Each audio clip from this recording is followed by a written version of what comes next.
All right, so it's my pleasure to introduce our opening guest speaker today, Bonnie Latrell, the Student Loan Ombudsman at the U.S. Department of Education.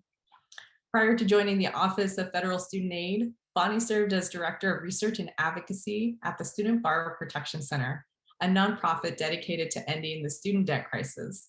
Bonnie previously worked in the Office for Students and Young Consumers at the Consumer Financial Protection Bureau, where she specialized in student loan servicing compliance and consumer complaint data.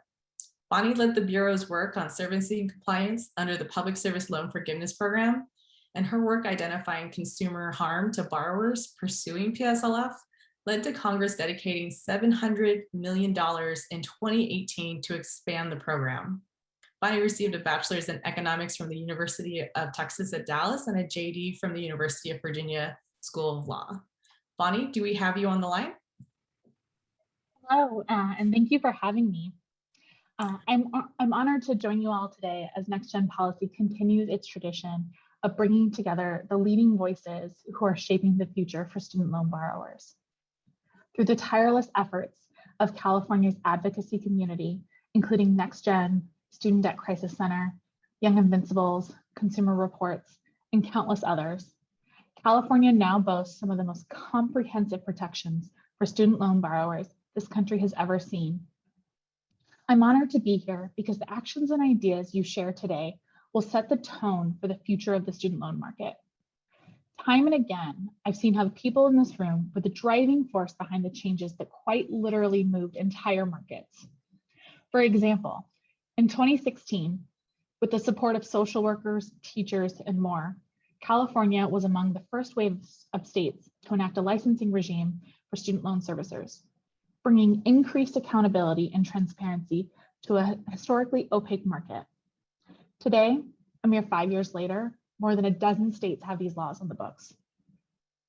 In 2018, California embarked on an aggressive mission to pass some of the most robust consumer protections in a landmark piece of legislation, the California Student Loan Borrower Bill of Rights. Today, those protections serve as the framework for the future of federal student loan servicing. And these protections matter. Because of you, deployed service members can spend time calling their families instead of calling their student loan company to argue about a misapplied payment. Because of you, nurses, teachers, and other essential workers can spend time serving their communities instead of navigating a maze of student loan rules. And because of you, policymakers are re-examining what it means to be a student loan borrower and the effect it can have across one's financial life. Your hard work doesn't only benefit the borrowers living right here in California. The actions you take today, the ideas you share, the policy you create will reverberate across this country and improve the lives of all 45 million people struggling with student debt.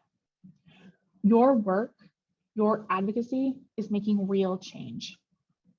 For example, this past summer, the Department of Education shared big news around closed school discharge. After reviewing ITT Technical Institute's closure, it was determined that 115,000 borrowers were entitled to have their loans canceled. As of late August, loan discharges approved by the department totaled nearly $10 billion, affecting more than 500,000 borrowers, a cause you all have been fighting for more than a decade. And after years of breakdowns that added insult to injury for borrowers in default, the department is ending its contracts with private collection agencies. Through this effort, the department can better prioritize people instead of profits by targeting more effective assistance to struggling borrowers. We already have the tools necessary to make a 0% default rate a reality, but because of you, we are finally taking the first step. And perhaps most notably, we've seen expanded protections for public service workers. Through the Department of Education's limited time PSLF waiver, we are correcting historical failures in the Public Service Loan Forgiveness Program. Where we once saw 99% denial rates, we're now seeing nearly 1 million borrowers get closer to loan forgiveness. The promise of PSLF is real because you demanded it. All of these changes were made possible because you raised your hands. You told us the system was broken and we took steps to fix it. But the work isn't done. And to be perfectly honest, we've got a tough road ahead. The student debt crisis is real. People were struggling even before the pandemic, and they're still struggling now. Next year, we're embarking on the unprecedented task of returning tens of millions of borrowers to repayment. We are working hard to make sure the protections are in place to make this transition as easy as possible. For example, we're breaking down barriers to access affordable repayment plans. Historically, when a borrower's income changed because she lost her job or was furloughed, there were rounds and rounds of paperwork to document proof to get a new income-driven repayment amount. But now, for the first time, all federal student loan borrowers will be able to enroll in an income-driven repayment plan right over the phone. And research shows that when borrowers can get on track with these repayment plans, they are 28 times less likely to default. And while we have more protections like that in store to facilitate the return to repayment transition, none of us are under any illusion that this will go perfectly, which is where you come in. The department, federal student aid, and my office want to partner with you. We want to break down the silos. And most importantly, when things go wrong, we want to hear directly from you so we can fix it. The sooner the better, because as I explained earlier, when your voice is heard, real change happens. So if there are problems, we need to hear them. We need to grow our partnerships with the states and the advocacy community to better extend our outreach, our communications efforts, and hear real borrower stories. There cannot be change without awareness. Because this is your life, and these are your struggles. You cannot and should not let anyone else tell your story. But if we work together, we can amplify your message and ensure your story is told. So thank you again for having me today, and I look forward to your questions. All right, thanks for those words of encouragement here, Bonnie. We certainly hope folks have been hearing us throughout the summit that absolutely we need to hear borrower voices at every step of this process. It's what creates the change here. So thanks for saying that again here. So this is the time where we hope to get to some audience questions as well. So feel free to drop those in the Q&A box at the bottom of your screen, and we'll get some more information out to y'all. But Bonnie, let's start with, here in California, we're about to have our own student loan ombudsman through the passage of AB 376, the Borrower Bill of Rights, that many of us here worked very hard to get here. Can you explain your role at the Department of Education and what should borrowers know about their state ombudsman if they have one? Well, first off, congratulations. I know that was a hard-fought victory. And you really are setting the tone for other states, and very excited to see all this happen. So at the federal level, the Student Loan Ombudsman serves as this unique position as being sort of this separate entity within government that you can go to when things go wrong. I have a mandate in the Higher Education Act to resolve borrower complaints. And so when things go wrong, which it's not a question of if, it's just when, you have someone who knows how the system works that you can reach out to get help. So you can go to, people call their servicers and they don't always get the help they need right away. And so this provides you another level of service.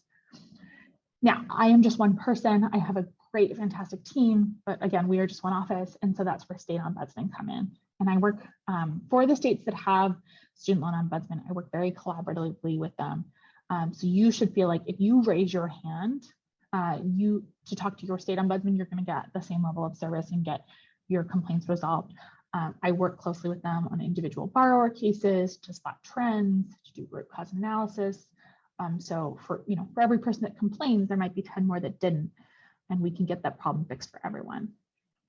So think of your state ombudsman as somewhere to go to get legitimate, correct advice about your student loans. There's a lot of scams out there. This is a place to go to for correct information. And then when things go wrong, this person can help you get things sorted out. Wonderful. Thanks, Bonnie. Yeah, we're very excited and looking forward to having our own ombudsman here in California. And then we've also been hearing, a lot in the news, maybe just like headlines that 99% of PSLF applications are denied, or they have been, so why should folks even bother applying? Yeah, so I mentioned this a bit in my remarks. The denials, we're real, and it's not great. There was a promise of PSLF, and we really weren't holding up the government side weren't holding up our end of the bargain. But that being said, last month, the Department of Education took action to fix this. We introduced what's called the limited time PSLF waiver. And so if you have been denied, please try again. We did our very best to fix all of the mistakes we knew about and take action to make sure we can give people credit. And so if you're still, one, try for the waiver. And then two, if you're still running into problems, you should reach out to my office. Great, thanks, Bonnie. We have a question from the audience here. Does volunteering full-time qualify as employment for PSLF? Where do retired teachers fit in for PSLF? Volunteering does not count. You need to work at least 30 hours per week. And so think of the entity that signs your paycheck and does your W-2. But one thing I do want to flag is that there's a lot of people who had qualifying employment and did everything right. Maybe, from 2007 when the program was announced till 2017. And because of servicing breakdowns and bad information, they got knocked off track, and they've since retired, and now they're out of luck because part of the requirements of the program is that you have to be in public service at the time of forgiveness. Luckily, one of the great things we did with this limited time waiver is waive that requirement. So right now, under the waiver, as long as you did 10 years in public service while you were making payments, while you were in repayment status, you don't currently have to be working in public service to get loan forgiveness. And so if you're retired, if you had those 10 years in service, I encourage you to pursue the waiver. And if you have extra questions, please don't hesitate to reach out. We can get you more information. I know we've got folks on standby and chat to help get you more information, because we want to make sure you get the relief you were promised under the program. Yeah, always good to clarify about your qualifying employer, and it needs to be employment. And then do Parent Plus loans qualify for PSLF? This is a tricky question, and so I'm gonna go slowly and let me know if you need me to repeat anything. Under the traditional requirements of the PSLF program, Parent Plus loans do not count unless you consolidate them. So if you have a Parent Plus loan outright, that alone is not going to count. But if you consolidate it into what's called a direct consolidation loan, and you make payments on that loan, that new consolidation loan, under an income contingent repayment plan, then you can accrue credit towards PSLF. Now, the second part of it is the waiver. Currently, the waiver is not structured in a way where Parent Plus loans count. But if you have a mix of Parent Plus loans and loans for yourself, please reach out to my office, because there are situations where you consolidate, you might still have eligibility.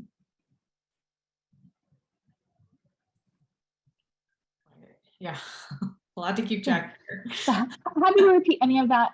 So the long and short of it is, by themselves, they don't count. If you consolidate, maybe. Okay. Yes, if you consolidate under the traditional rules, probably not under the waiver, unless you're one of the few that have both types of loans. All right. Yeah, a lot of things to consider. And then let's see. I know that this question keeps coming up, through a lot of different workshops throughout the years here. But do folks still get credit for PSLF during the CARES Act repayment pause that happened starting March 2020? Yeah, that's a great question. So normally forbearances and deferments don't count towards PSLF, but the way the CARES Act was written, the forbearance period does count. So it's a different type of administrative forbearance. It was specifically written into law that time would count towards PSLF. Got it. And then if someone's been working, let me really quick circle back here. Maybe do Grad Plus loans also count for PSLF? Are they different? 5+ loans do count. They do count, and I know a lot of people have a mix of Grad Plus and other types of loans. Again, with the waiver, you can consolidate without losing. Normally, prior to the waiver, if you consolidated, you would lose credit on the underlying loans. So right now that is waived, and so you'll maintain that credit if you consolidate. So if you have several different types of loans and you want to consolidate just for ease of having that one payment, just know that that option is available to you now. Awesome. And then we are going to be, hearing from college students later on today, and hopefully some of them have joined right now. For all of our college students, currently watching, what advice would you give them if they're thinking about PSLF? If they're still in college, but what should they know when they're about to graduate if they're planning on this program? Yeah, so PSLF is great and a really critical protection because oftentimes we see with public service professions, you need a lot of education. Oftentimes you need a master's degree, but the pay is not usually commensurate with what the education required, right? So oftentimes we see social workers all need master's degrees, but they often have more debt than they earn in a year. And so public service loan forgiveness creates a light at the end of the tunnel. A standard repayment plan, you make payments for 10 years and your loans are paid off. PSLF, you make income-based payments for 10 years and then your loans are forgiven. So it really puts you at the same place you would have otherwise been. But the one thing I do want to flag is that life happens, people get laid off, people get furloughed, careers change. And so PSLF is great, and it is something that makes serving your community a possibility. But I just encourage everyone to still be cognizant of the debt balances they're pursuing. I think that's still important. And then know that if PSLF is not available to you because you exit public service profession, there are still options available to you. Income-driven repayment, things that tie your monthly payment to your loan balance, not your, to your income, not your loan balance, that exists regardless of your profession. And so, you're looking at payments as low as 10% of your discretionary income.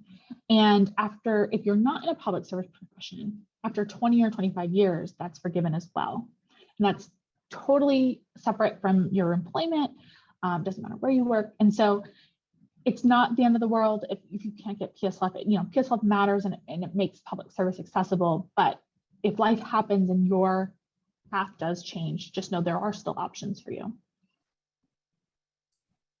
Yes, and we do want to let folks always try to look into things early and plan ahead. All right, and then we have a question from Megan. Can my past payments count even if I consolidated after this new rule took place? My past payments count. So I'm going to repeat it just to make sure I'm understanding.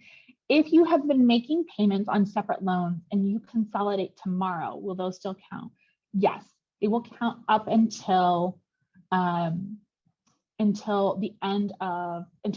2022, which is when the waiver period is over. Great.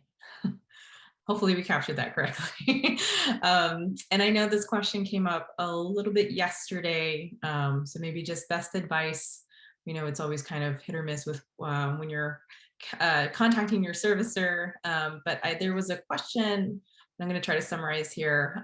When you are submitting your PSLF application and employment forms, to Fed loan, and maybe you're not hearing anything back from them, what's kind of the appropriate timeline to make sure you follow up and that you heard from someone that the application was accepted, that they have everything on their end. And if they're not hearing back, kind of what's the next step for borrowers to do to check to make sure it got submitted correctly? So yeah, that's real. That problem is real. To be totally blunt, there's a big backlog right now. We're aware of it. Fed Loan is aware of it. We're working through it. We're putting more resources towards it, but there is a backlog. And so borrowers who are pursuing this waiver all should have received an email from our Chief Operating Officer, Richard Cordray, saying, we're working on this, but it takes time. And so know that just know that there is a backlog. If you have concerns about whether your application was received, you should be able to call FedLoan, and the customer service rep should be able to confirm whether it was received. Now, whether it's processed and been reviewed and everything is different, but confirmation of receipt, they should be able to tell you right away. In terms of a processing timeline, unfortunately, I can't give you an estimate because when the announcement was made, obviously FedLoan got hit with a ton of applications. And so we're working to make sure that they have the staffing they need to just get through those. But if you're going on months and months and haven't heard back, you should not hesitate to reach out to my office or submit a complaint and say, you're waiting months, you haven't heard back. And we can certainly take a look and see what's going on. And if you want to submit a complaint to us, you can do that at studentaid.gov. There's a link at the top that says submit a complaint. You can submit a complaint to the CFPB. That's just cfpb.gov. All of those options will get a complaint over to FedLoan. Great, and we'll be dropping that link in the chat here shortly. But we've also heard from some borrowers who tried to switch to an IDR plan during the pandemic reliefs, but were kind of told they're not taking those applications right now from their servicers because everyone is in forbearance, technically. So how do these borrowers get enrolled in an IDR? There's a lot of conflicting and misinformation at the beginning of the pandemic about how they were going to process the CARES Act. It was putting the entire federal portfolio into forbearance was not really something they had done before. But the kinks are worked out, and I'm happy to report that now every borrower should have the ability to call up their servicer and get into an IDR plan. And in fact, as I talked about in my remarks, we've made it easier to get into an IDR plan because you can verbally attest to your income now. It used to be you had to fill out a bunch of paperwork. You had to import your income from the IRS or send in a paycheck as proof of income. We've temporarily removed those barriers. So all you have to do is call your servicer. And so I know that it's not always everyone's favorite answer to hear call your servicer, but the answer is call your servicer because they have instructions to accept this now. We have reports from all of them that this is now up and running. And so for whatever servicer you're with, if you were covered by the CARES Act payment pause, you should have access to this verbal IDR now. All right, that's good to know. Yeah, keep trying to call. And then let's see, for folks that are probably just like, they haven't really been submitting paperwork for PSLF. They maybe just heard on the news that all this is going on. Kind of what's your best advice for them on, applying for this now if they think they qualify?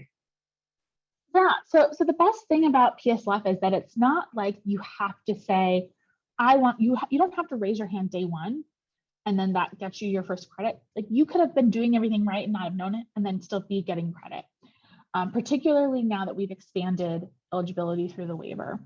And so the best thing to do now is to submit what's called,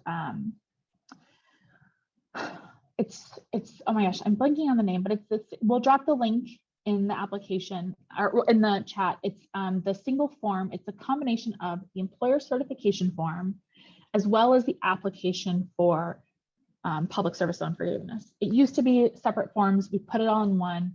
And so even if you are, so if you're at 120, if you're at the 120 required payments to get loan forgiveness, that application, you fill it out, you check that box, and we'll get that processed for you.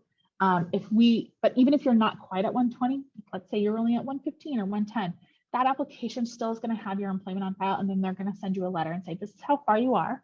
These are which payments count. If you have questions about which payments don't count, just reach out. We're happy to provide more clarity there. And that'll let you know how much progress you've made. And then also, we've been hearing repayments are going to start again. We've been talking a lot about that. We'll drop into the chat as well some resources that you all have available, but what should borrowers be, kind of keeping top of mind to be prepared for their payments to start again next year? So the number one thing I want to stress to everyone is please, please, please make sure your address and contact information is up to date, both directly with your student loan servicer and on studentaid.gov. I mentioned that we're rolling out all these protections to make return to repayment easy for you. We can't do that, and we can't tell you what you're eligible for if we can't get in touch with you. And so if the best thing you can do is make sure your contact information is up to date. In addition to that, income-driven repayment, call your servicer. You can do that now so that you're ready to go once payments restart. Just tell them your income, and that means the first payment you make when payments turn back on will be based on your income. I strongly encourage this if you saw your income drop during the pandemic too, because you don't want to get a bill for an unaffordable payment amount. If you're unemployed or you have a very low income, your payment can actually be $0. And then auto debit. If that's accessible to you, auto debit gets you a little bit of an interest rate break on your loans, and then you don't even have to think about it each month.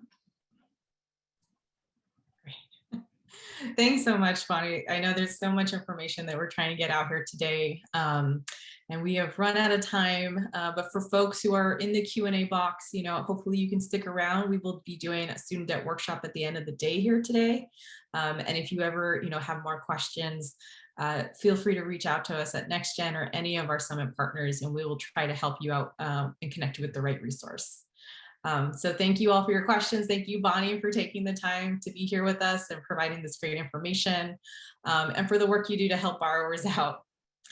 So we're going to get ready to get into now the advocacy workshop and how anyone can join in the fight against student debt, because we get it. We're all very busy with our daily lives, trying to figure out what's going on with student loans. But if you still want to join in the student debt movement and fight alongside other borrowers, hear right now from advocates on how to get involved, even if you just have a moment, but especially if you can join in meetings and events and more. So we'll get started now. Well, good afternoon, everybody. I'm Chuck Bell. I'm Programs Director in the Advocacy Division for Consumer Reports. And it's a real honor to be here with you today. We have a panel of really seasoned and experienced advocates to talk to us about what they are doing to lift up the voices of student loan borrowers, especially those that have high levels of debt and are struggling the most, and the voices of those in disadvantaged and marginalized communities, especially borrowers of color and folks with low and moderate incomes. And we have on our panel today three great advocates. We have Ella Azulay, who's a program associate at Generation Progress Higher Ed Not Debt campaign. And this is a campaign that links dozens of organizations at the state and national level, from labor, state and national nonprofits, community groups, civil rights groups, and veterans groups to help raise the voices of student loan borrowers. We also have Christy Johnston from NextGen America, our conference sponsor, which is one of the largest or the largest youth voter mobilization organization in the United States that's working to activate and lift up the voices of young voters. And she's National Press Secretary for NextGen America. And then finally, we have Ruth Sosa Martinez, who is the engagement coordinator for Young Invincibles.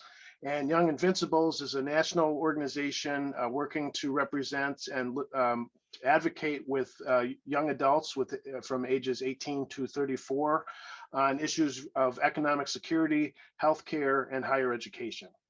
So welcome, Ella, Christy, and Ruth, and thank you so much for being with us here today. So we wanted to start out by talking a bit about what you are doing to engage and activate your members and organizations in your coalition. This student debt crisis that we are struggling with did not take place overnight. As we heard from Bonnie and the last panel, the system is severely broken. We didn't get into this overnight, and we're not going to get out immediately, right? But we're inching to a new milestone of over 2 trillion nationwide, owed collectively by over 45 million borrowers, with the average debt load of $37,000 for the most recent crop of college graduates. And of course, some people have much, much more than that. So could you say a little bit, each of you, about what is the urgency that you are seeing in advocating for student borrowers? And what are some of the top calls to action or issues that your organizations are individually focusing on at this moment? And why don't I start with you, Ella? Sure thing. And thanks so much for that great introduction, Chuck, and the great question. So as you said, student debt is not a new issue. And just to zoom out a little bit, it's been around for decades. However, I believe, and many of my colleagues believe, that student debt should not be normalized the way that it is. It's not normal that I only have a handful of peers who don't have student debt. It's not normal that 1 in 3 young people are burdened by student debt. But unfortunately, this is something that is normalized. We've seen generations past of middle-class white folks who are able to afford a higher education without going into student debt. And so I think and I'll get into this a little bit later, but we've seen a huge systemic and decades-long disinvestment by federal and state governments in higher education. And so we've gotten to this boiling point where we have 45 million student loan borrowers holding $1.7 trillion of student debt.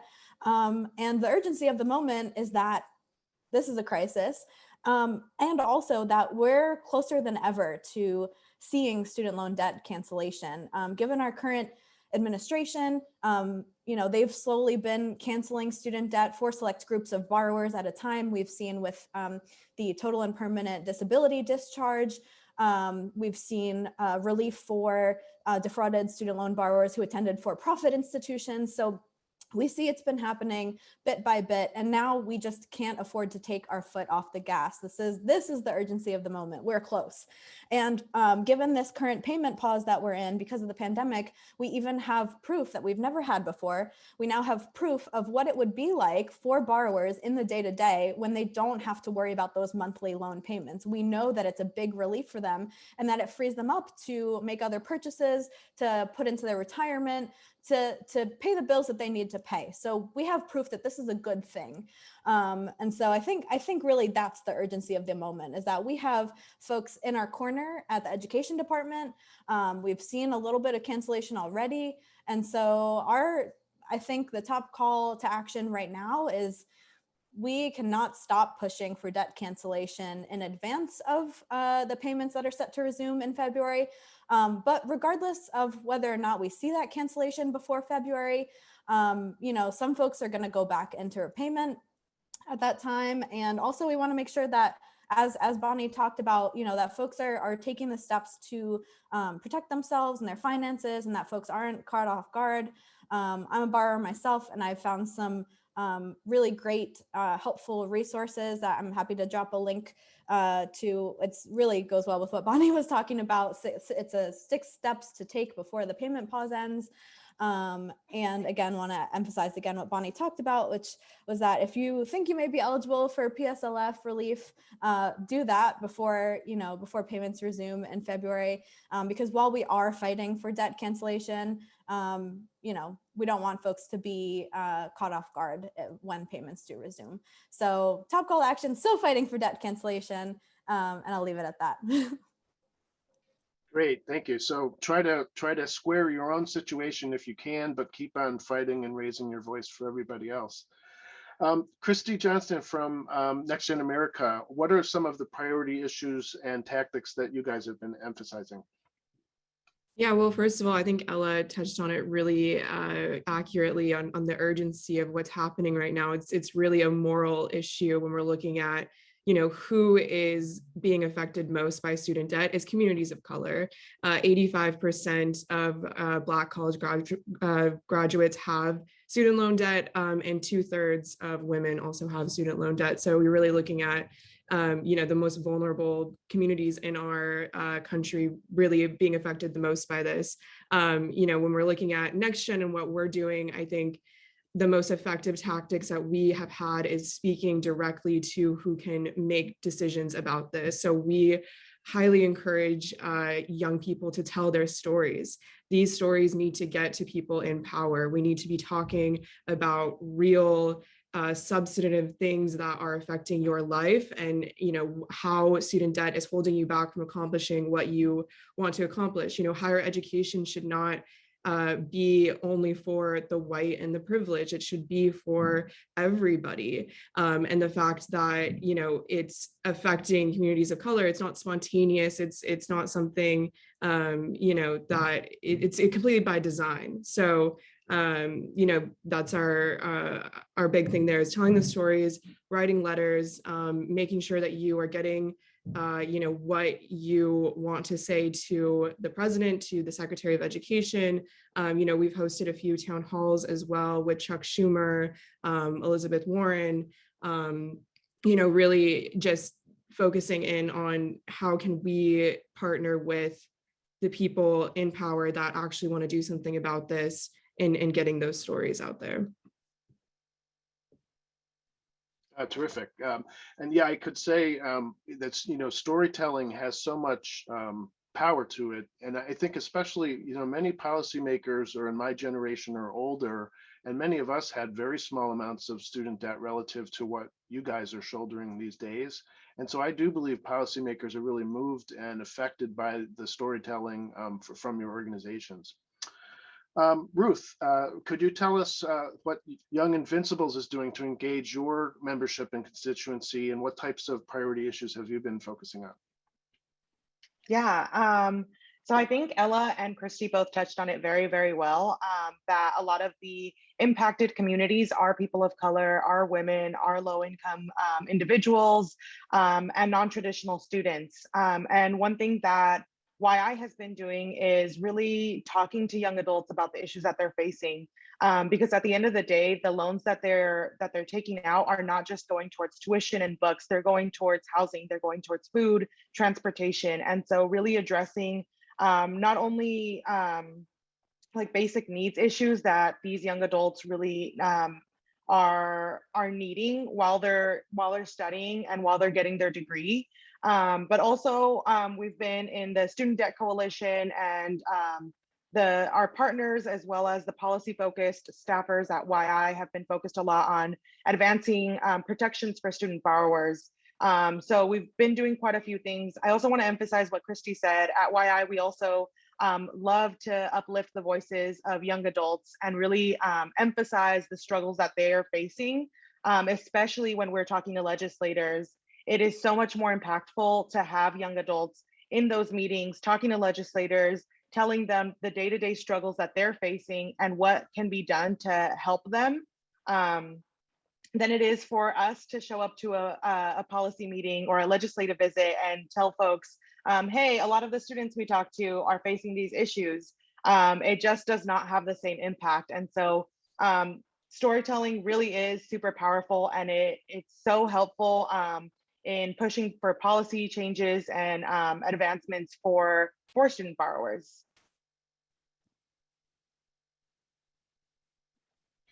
Thank you so much. And I have some more specific questions for each of you, but before I go to that, I want to just touch on something that came up yesterday, which is that many of the panelists yesterday were kind of emphasizing that when payments resume, this is going to hurt a large segment of borrowers. People are going to be struggling with that. So for us, I guess that's both an opportunity for organizing, but a lot of economic pain for certain communities, right? So I'm just wondering if any of you would like to speak to that point. I guess it underscores why cancellation is really a moral imperative and so urgent, but just wondering what you think about that point. Anyone want to respond to that? Sure, I can speak a little bit about it. I think this kind of goes back to the question of like why it's so urgent, right? And I think one thing is that we are creating the conditions for a generation that is going to lack economic security. And so by not making college more affordable, by not canceling student debt, by not providing basic necessities to students who are trying to advance themselves economically, we are letting them down. We're letting down not just the generations today, but the generations to come. And so that is why it's so urgent and it's so necessary for us to continue to advocate for this. Thank you. Ella or Christy, do you have any comments on that?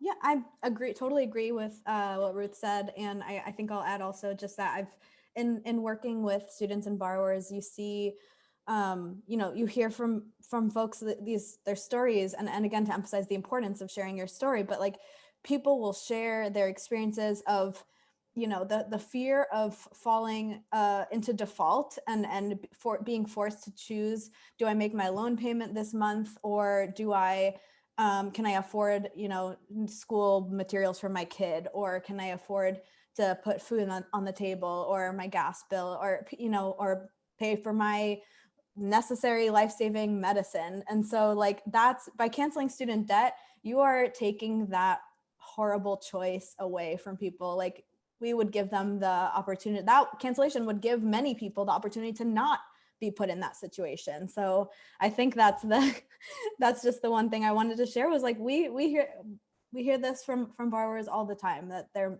forced to make those choices because of their student loans. So I think that's the urgency. I mean, we want to see fewer people in that situation. So Thank you. Christy, do you have a comment on it?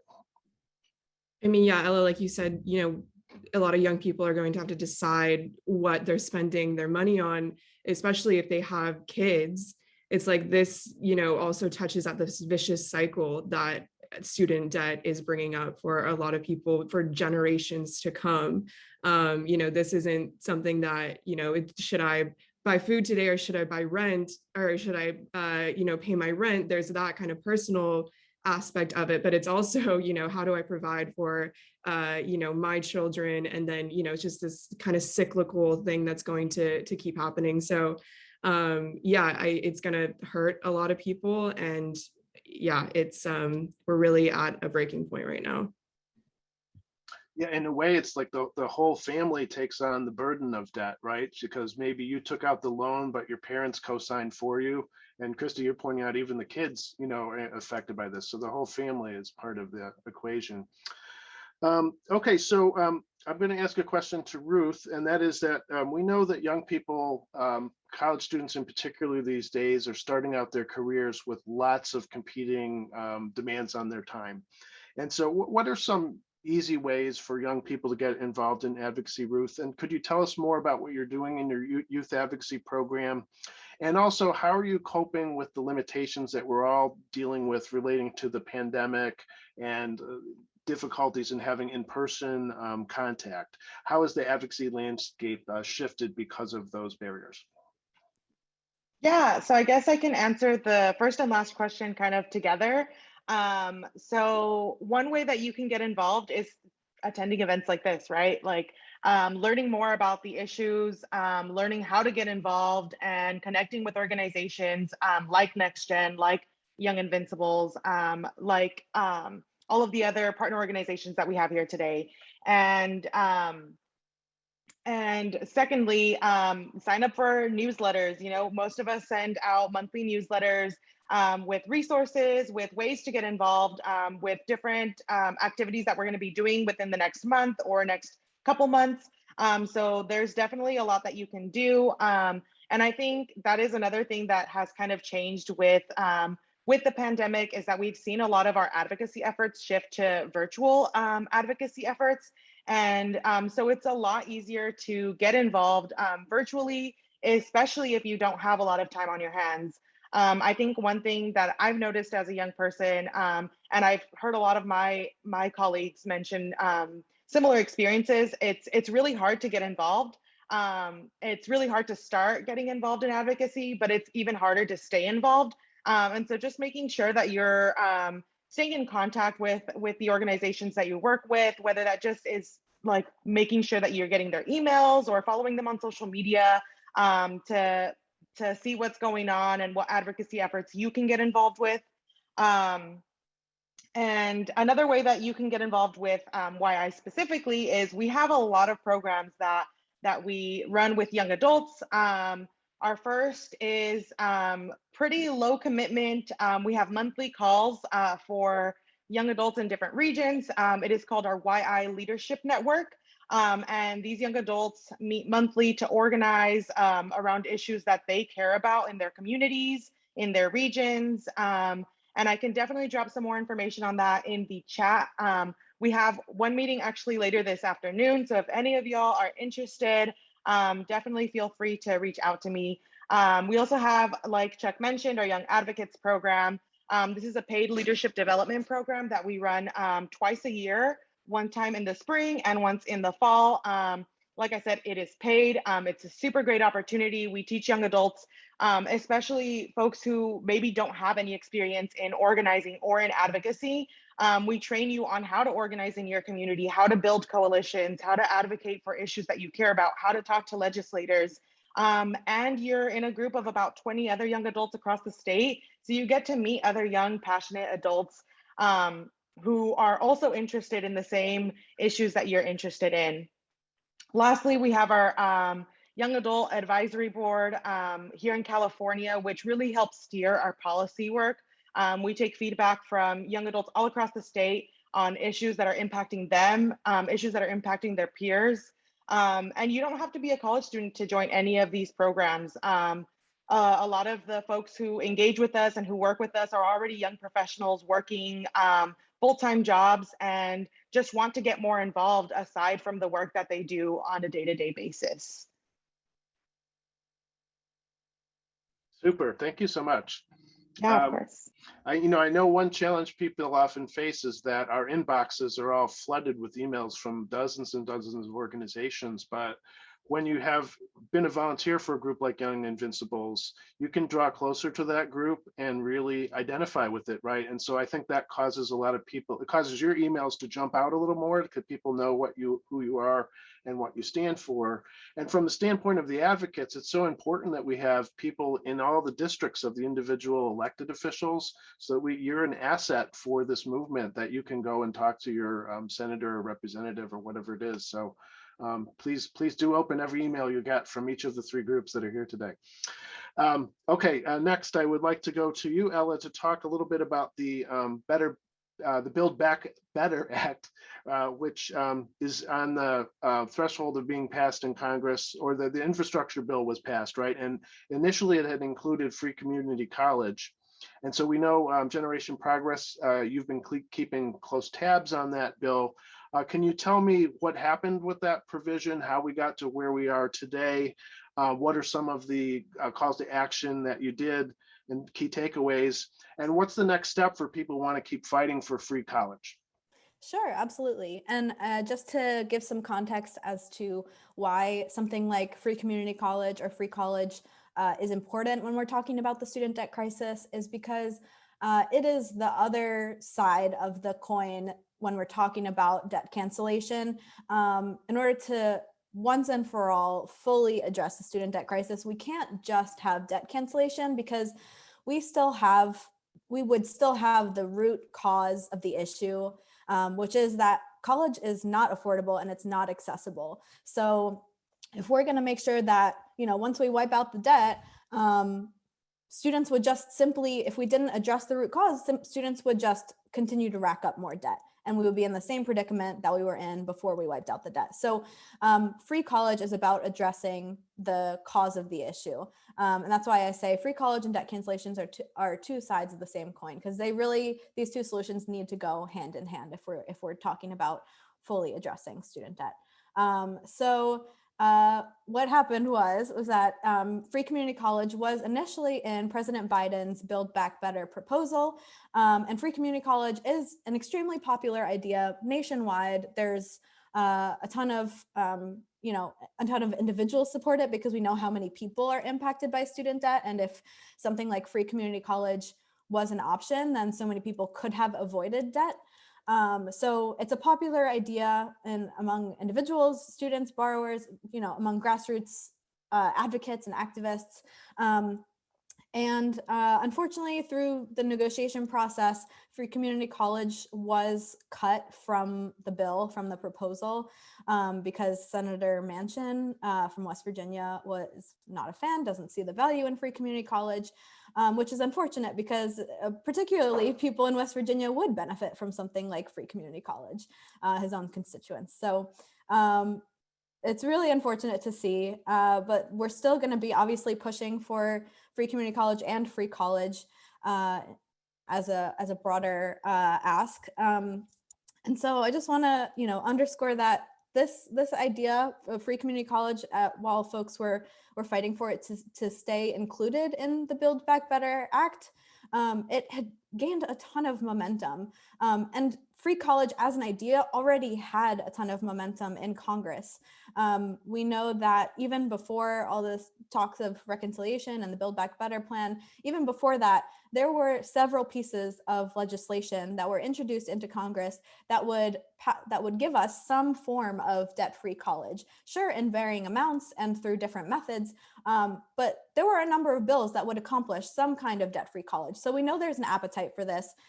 It's on the table. And so that's what we're going to be fighting for in the next legislative session. We're fighting for debt-free college. And quickly, I'll just circle back. What we did see in the Build Back Better Act, we do have an increase in the Pell Grant, which is really good news, especially for low-income borrowers. For folks who don't know, the Pell Grant is a federal grant that aims to help low-income borrowers afford costs associated with attending college. So not just tuition, but folks can use their Pell Grant money for, any other costs associated with being a student. So food, housing, books or materials for class, childcare, transportation. There are so many costs that really are often left out of the idea when we're talking about how expensive college is. There are so many other costs. So the Pell Grant is great because students can use that, those funds for whatever they need to make college happen for them. So we saw an investment in the Pell Grant, and we also saw in the infrastructure bill new historical levels of funding for HBCUs, historically Black colleges and universities, and MSIs, minority serving institutions, which was great. But this is not our end goal in terms of when we talk about, affordable college. This is not it. We're not satisfied here. We're pushing for more. And so I can drop in the chat a fact sheet that we at Generation Progress have that outlines kind of all of our asks, all of the components of what we would want to see when we're talking about an ideal piece of college affordability legislation. What would a perfect free college bill look like? So I can drop that in the chat. And like I said, when we're looking ahead, we are pushing for Congress to take on and to pass a debt-free college bill. So they've already got options. They've got America's College Promise Act. They've got the College for All Act.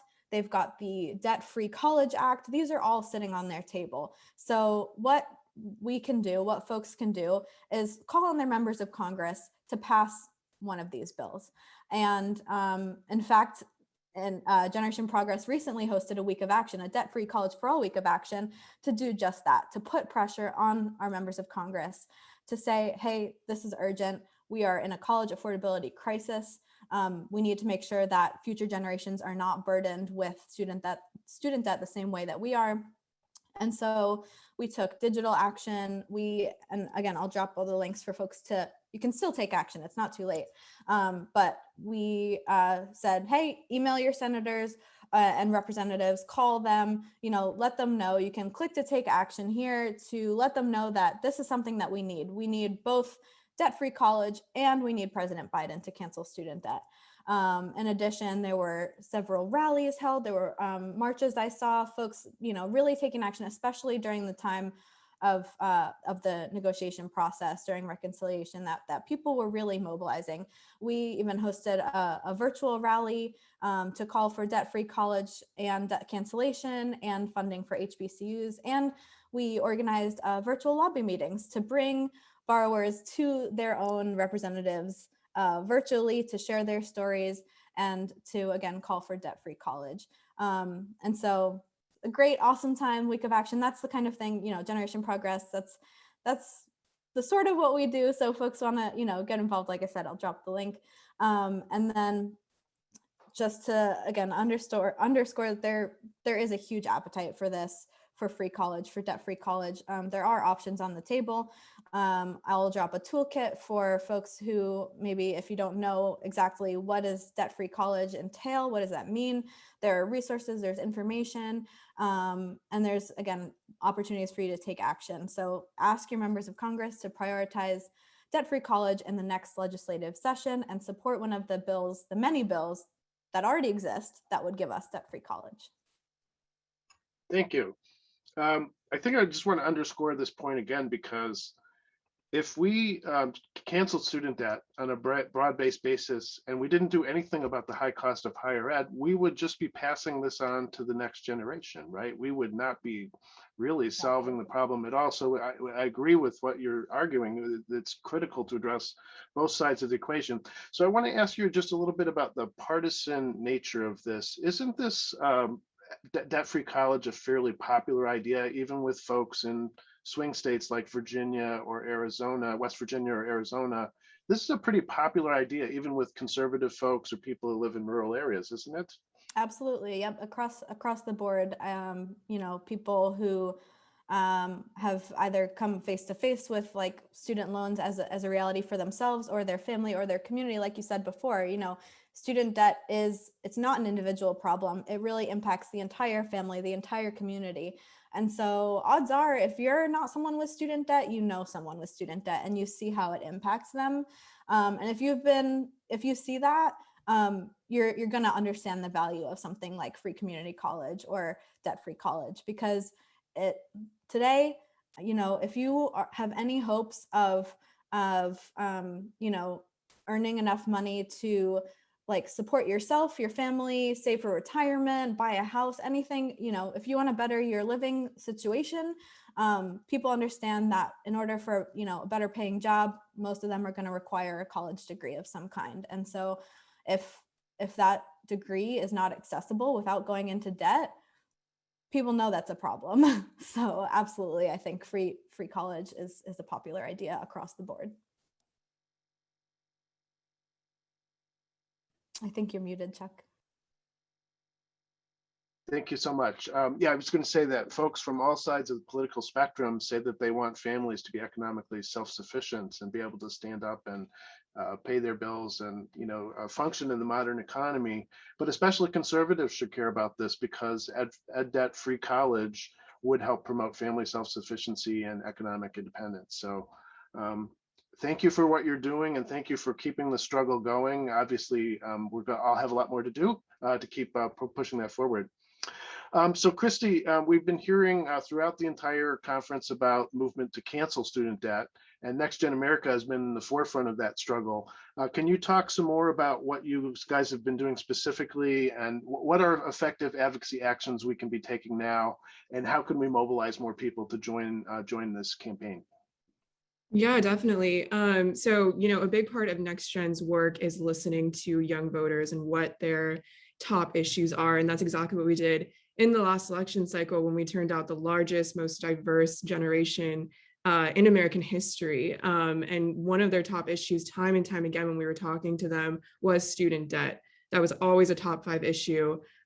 So, really, when we were speaking to them, they were voting for President Biden and Vice President Harris to cancel student debt, a lot of them. And, a lot of promises were made along the way, along the campaign trail, that we want to see fulfilled now. To sustain this base that we've built, especially in the last year, that we're gonna have to start fulfilling on our promises, and it needs to start now. And also, when we're looking forward to the midterms, NextGen actually did some really interesting polling in North Carolina and Pennsylvania, where canceling student debt was, I think, in North Carolina, the second most important issue, in Pennsylvania, the third most important issue. So, and that was from across the board for both, Democrats and Republicans. It's, as we were saying before, something that across the board, we can see is a really important issue. And I think Also, 54% of voters overall believe canceling student debt is something that we should do. So, that's kind of how we have been, our origin and how we've gotten involved in the fight. The last few months, we've been hosting and co-hosting workshops and debt cancellation, like informational events. As I mentioned before, we had one with Senator Schumer and other prominent representatives to, not only engage our supporters, but really show them how they can get involved and really get their stories out there. I think right now what we have up next is, as I was mentioning before, continuing to tell the stories, continuing to put the pressure on. We're making calls, we're texting, we're making sure that we're communicating with our legislators on what we want done. So I think I can drop this in the chat as well, but I can, drop some resources on how we can continue putting pressure on Congress to make sure that we can get this done. Terrific. Thank you so much. So are there some individual stories that any of you may have about individual borrowers advocating that have really touched your heart? Or is there a few moments from the campaign trail that you'd like to share with our audience here?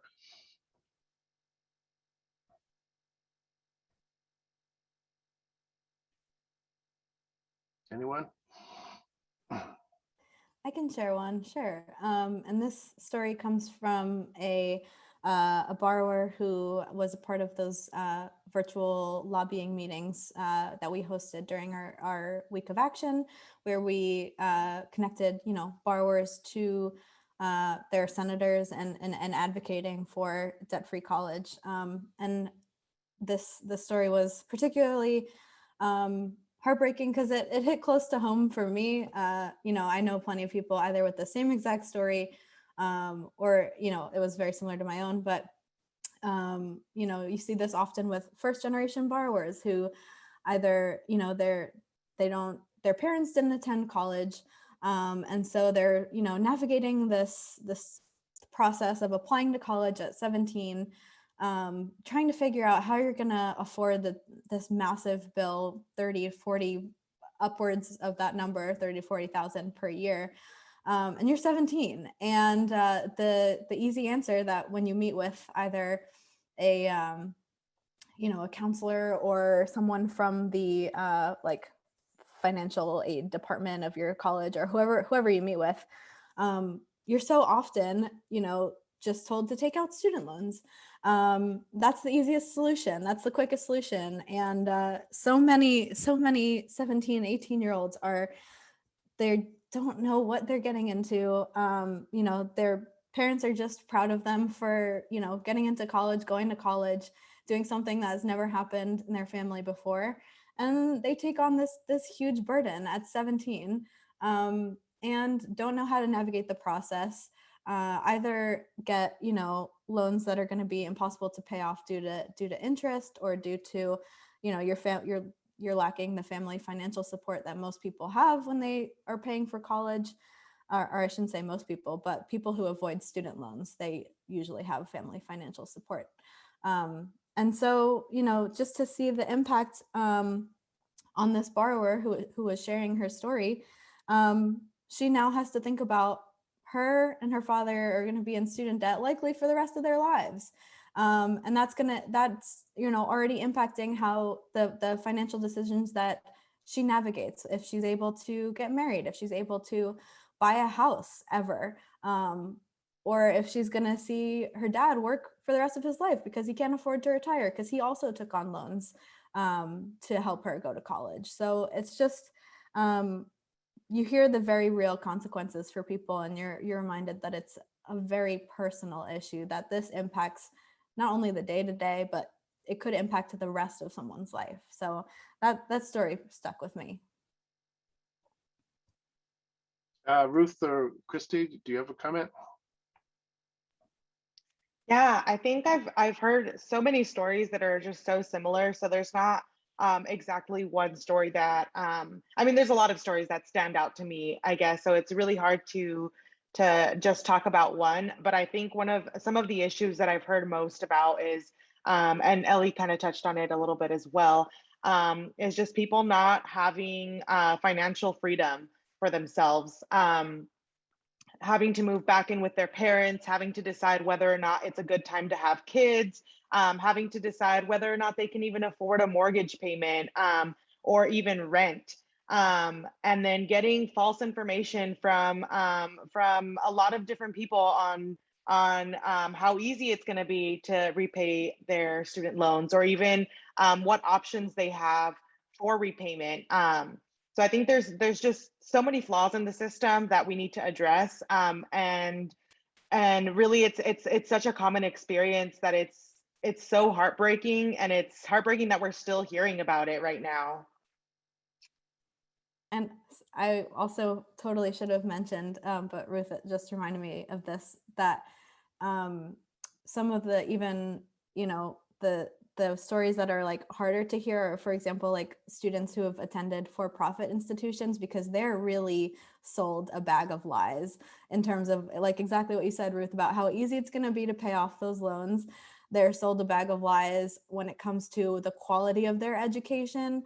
Most of the time it's going to be a low quality program, and those students who attend a for-profit institution are going to either have a really hard time finding a job afterwards or transferring because they'll find the credits are useless, or just the value of that degree is not what it was advertised to be. And so now you have a bunch of people with student debt, either without a degree or with a degree that's not going to get them a lot of places, or they don't have the skills that they need to find a job in that field. So especially those stories, I'll say, from for-profit institutions are really tough to hear. Right. I mean, those are especially heartbreaking where, someone feels like I'm taking this major step to improve my life. I've been urged on to attend college by my parents and my teachers, and then they go to a school that doesn't provide a quality program. They may drop out and be held back by relatively small amounts of student debt, even like $5,000 or $10,000 will add up and could go into delinquency, and now you're not able to make anything more than when you started out, right? So this is definitely an issue that our movement cares deeply about, is we want more accountability for these for-profit colleges, and if they're going to keep their doors open and be using federal student aid, they have to provide a quality education, and we got to get rid of this this dichotomy that we've been seeing. But thank you. I think, and also you advocates do point out the challenge that we need to keep people motivated and focused on trying to resolve the personal issues that they have, but also the societal issues that we're trying to tackle with debt cancellation and free college. So I'm sure that's a challenge that all of you face in your individual work, is we have to cultivate a sense of hope that we can win this together as a movement, as so many other social movements in the United States have prevailed after many years of struggle. Christy, did you have any comment you want to make about this issue, or we could move on? Yeah, I would just say really quickly, Ella and Ruth touched on this, but like having multiple friends and family members who have like $800 plus a month to owe on student debt. It's like, that is absolutely like absurd. And it's something that no other generation has had to deal with before.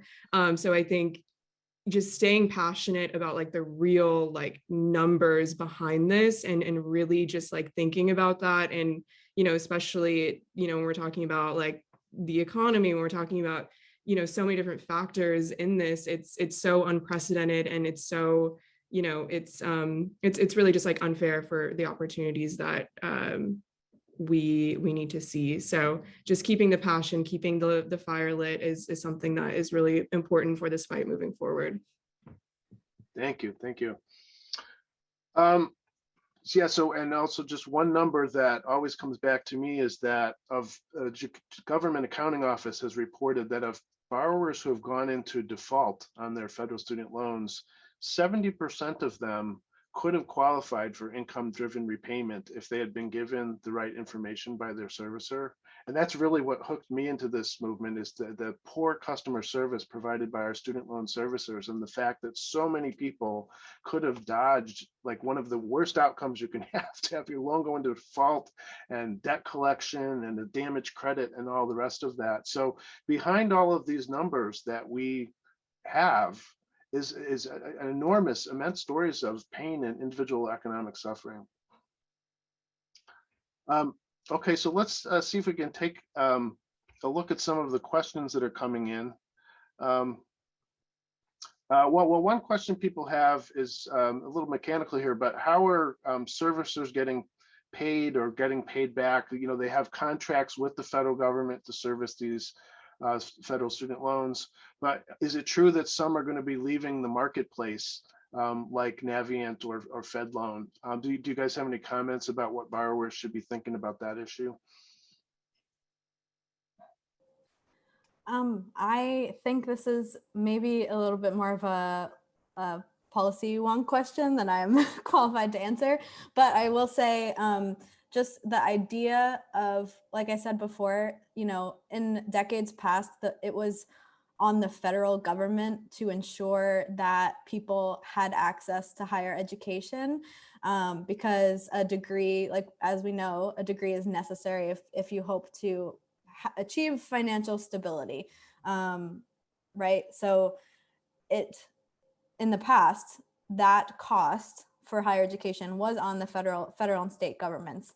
Now the cost has shifted onto individuals, and that's why, you know, we see people are unable to afford it. I think if we want to invest and have a society where, you know, not only are people able to survive and make their bills, but also have a society where people have skills, are skilled, and are able to contribute and create things and, you know, meet all the needs that we have. I don't think it's out of the question to, again, have that cost for higher education fall on the government the way that it did in decades past. So I think there, you know, each of the, as far as I know, you know, there are different approaches to debt cancellation, but I don't think any of them would simply leave servicers hanging. I think it's about shifting the costs, and like I said, I think it's reasonable for the costs to be shifted back onto the government as they once were. So, thank you. And I think also the Department of Education will work to get new contracts, you know, so when a servicer exits the market, they've got to find another company that takes on that contract. And the problem for the borrower is just making sure that they connect well with the new servicer, that they get the information when that transfer has happened, and that the right information goes over to the new servicer. So there are a lot of challenges with respect to all of that, but Bonnie Latrell and her colleagues at the Department of Education will be working very hard to try to make those transitions as seamless as possible as payments resume. But we do think it is something borrowers really have to watch out for. And you should be getting, you know, invoices from your servicer when payments resume, and you have 21 days to pay, and so forth. But if you don't get something and you know you have federal loans, you're definitely going to have to reach out to the Department of Ed and your servicer. So one other question that's come in is from someone who's saying that they are concerned that when both young folks and maybe older folks who have gone to college are saddled with really high levels of debt, their salary really just may not be high enough to provide for paying off the debt. So income-driven repayment is one solution that, or you know, a measure that many people can look to help reduce the burden of payments. But if you don't work for a nonprofit, PSLF is not an option. So I guess this really goes to you, Ella, is that I guess this underscores why fighting for free and low cost higher ed is so important. If we want to avoid that, there's really no other answer that we have, is there? yeah, sorry, could you just say the beginning of the question again? Yeah, it's from a borrower who returned to college at age 56, and she finished her BA, and now she's taking income-driven repayment because her salary is not sufficient to cover the full cost of her repayments, and she's worried for her daughter, who's 33 but now accumulating student debt of her own, that she may be looking at a similar situation. Yeah, so that's definitely, I think, a common case that we hear, unfortunately. And yeah, absolutely right. This is a great example of why we should be fighting for a debt-free college, at least as an option. I think, this ties back, I think, to what we were talking about before, which is that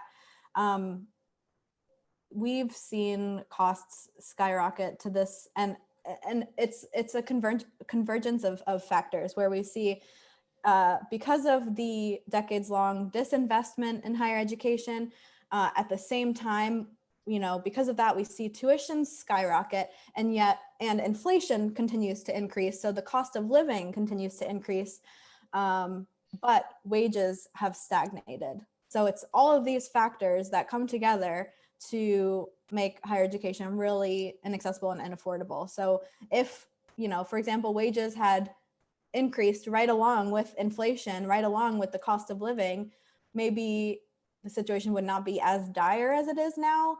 But because of all of those factors, because of tuition has skyrocketed, the cost of living has continued to increase. Now we're in this place where even the income-driven repayment plan is inaccessible to some, or at least puts you in a situation of financial strain. So really, yeah, we just have to keep fighting for a debt-free college option.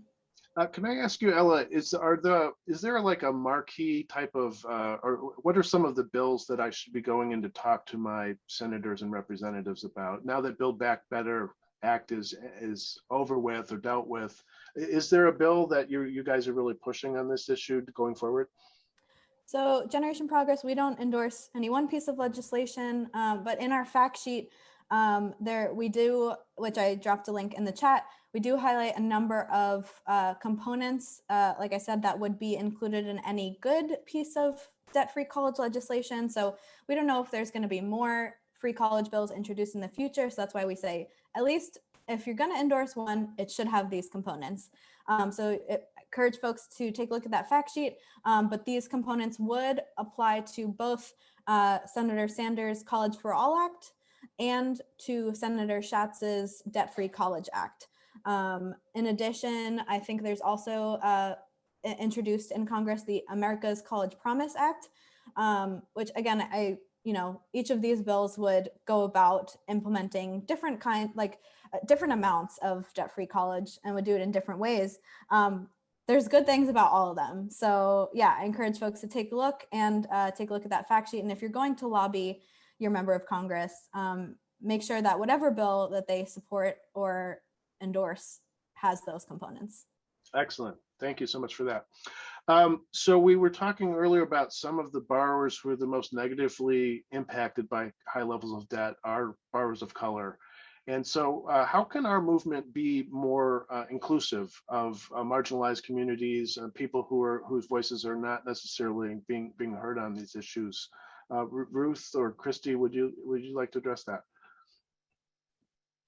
Yeah, I think first and foremost, listening to those borrowers, listening to the struggles that they're facing, and to the issues that are impacting them, whether that be housing insecurity, food insecurity, or just in general, not enough, they're not making enough money to pay their everyday bills, and meeting them where they're at. We know that a lot of people of color face multiple economic challenges, and so time might not be the most accessible to them. Spending a lot of time like actually reading about resources that are available to them, or even just engaging in advocacy efforts. So meeting them where they're at. If you have to set a meeting after work hours to be able to engage with folks like that, then making sure we are being as accessible as possible so that we can listen to their voices.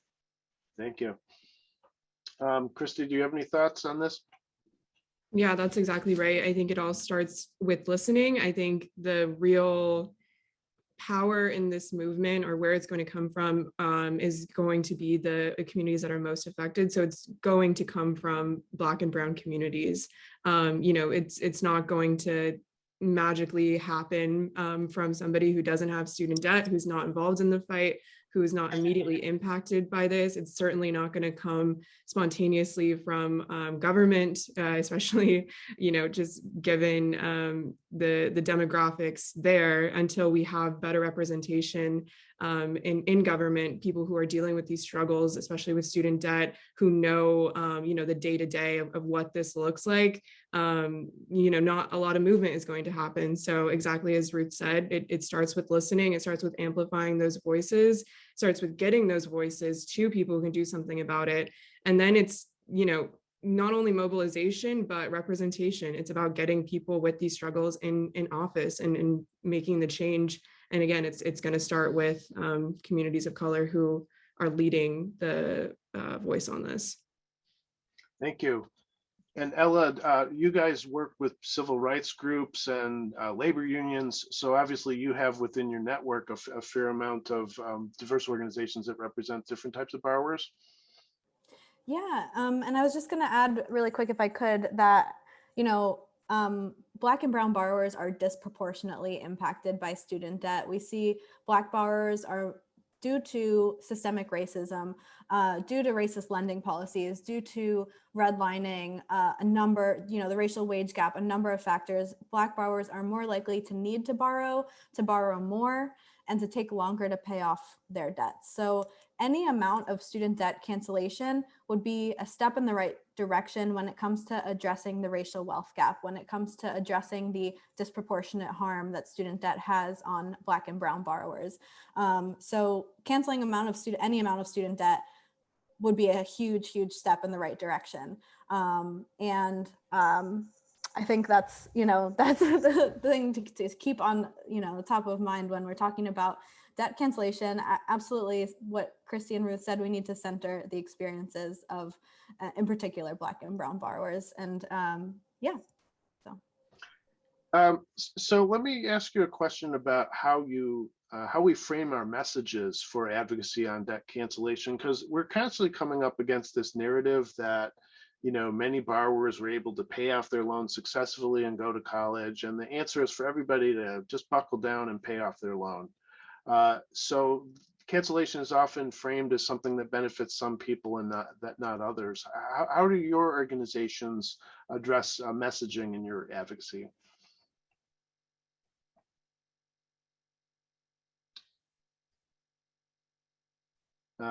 Maybe Christy, would you want to start?